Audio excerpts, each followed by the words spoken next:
Hello my friends and welcome back. Thank you very much for being with me again today.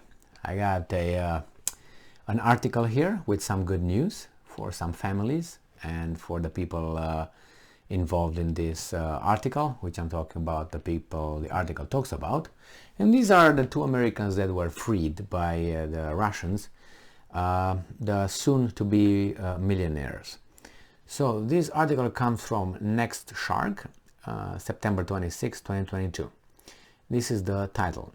Two American veterans who volunteered in Ukraine return home after 3 months of captivity. And I'm adding in parentheses, and on their way of becoming millionaires.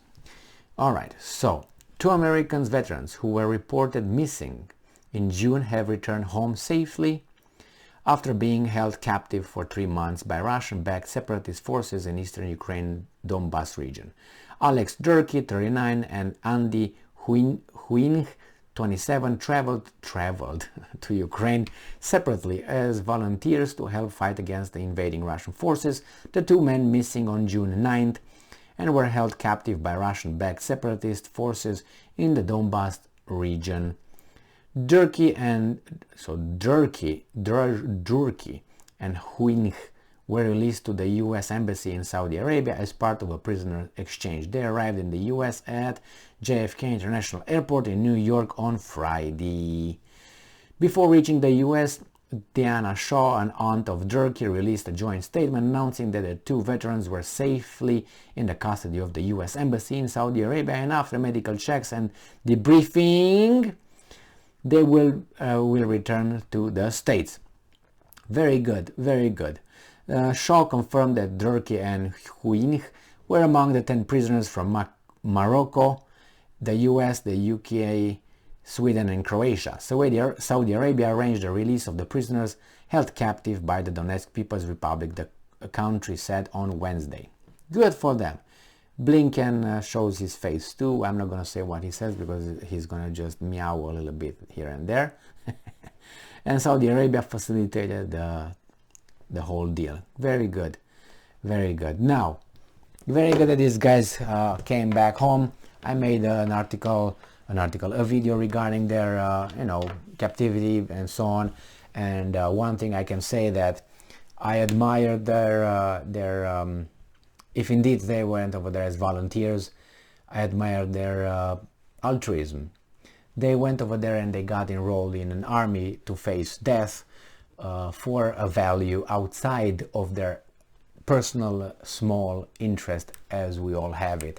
So instead of thinking only about themselves, they thought of something greater than themselves, which is always laudable. It's always good to applaud. And I'm not BSing, but that's the reality. Now, they went over there like many others who went, and they were, they were fooled by certain people thinking that that's the good thing to do. They did the right thing according to their decisions. That's great. They're adults. They can do whatever they want. They went over there. They went over there to kill people in the name of other people. That's their choice. Good. They got captured and they got released. Now, there's no heroism in this. I want to cut the crap from the very beginning, and I agree with former President Donald Trump when he said about McCain that McCain was not a hero because he was captured. He said, "I like people who are not captured." Well, and I go again by the traditions of our civilization. Usually, when you get captured or before you get captured, you kill yourself. You don't let yourself be humiliated as a dog by your enemies. But sometimes you can't, you don't have bullets, you're wounded, you're unconscious, you wake up where you wake up. Certain things, you're shut down in an airplane, you just instinctively you just try to survive. That's instinct and so on. But it used to be that you don't let yourself captured. That would have been in Spartans tradition, in Romans, in many other traditions, and as my favorite example is Field Marshal Paulus at Stalingrad when he was encircled and he decided to surrender. But I was about to say Putin. Hitler promoted him to, I think, Field Marshal at that point, in order to make him boom, because no German Wehrmacht field marshal was captured by anybody by that point. So there was a hint: you get field marshal, you're not supposed to surrender to the Soviets. Well, Paulus did, so he lived in considered an infamy by some, and some people said, well, what do you want? He saved his life, and why not? Why would he die, and so on? Well, some people see things differently, and I can talk right now and be so tough about things, but probably if I'm in a situation, I will shit my pants and say, yeah, I'm coming out, here's my rifle, here's my everything, take my pants down now or no, later. You know, it's just when you're in a situation you can't, I mean, here is warm, nice, blah, blah, blah, boop, boop, boop. We can talk and philosophize. Yeah, I think it should be done like that. I understand that. I'm trying not to be like that, but I can't help it because I'm about talking here. I'm about looking at things from different perspectives. I'm about analyzing things. I understand that when you are in a circumstance, you most definitely think differently than being here in this nice chair and, hey, let me tell you what's all about. Okay, I understand all that, but I'm trying to keep it low as much as possible.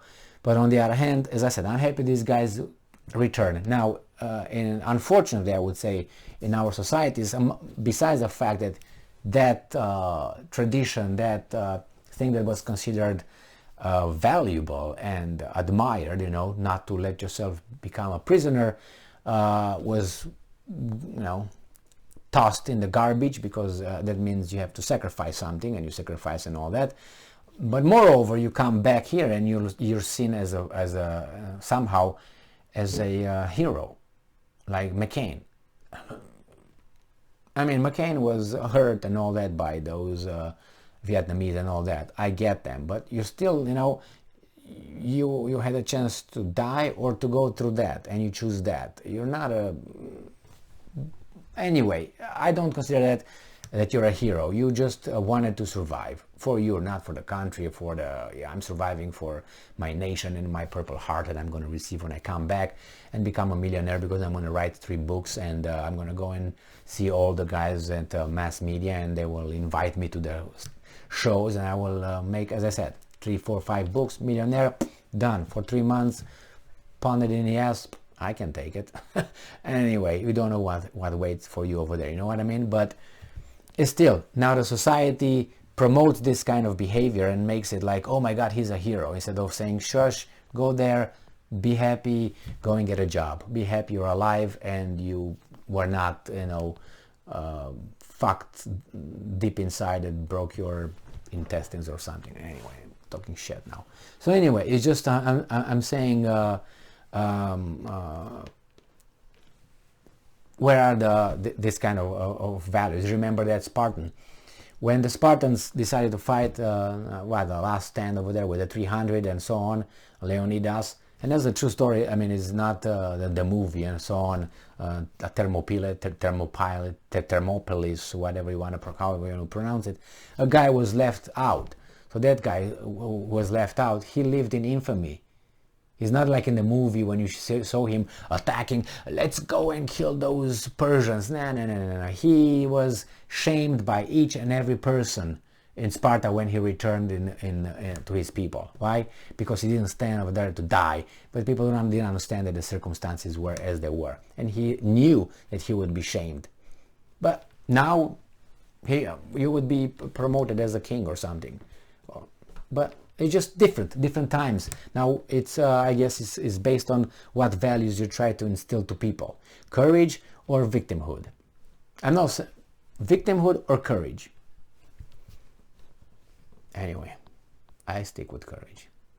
I think that one of the ancient Greek values, it's still, you know, it's still there. Virtues is still available.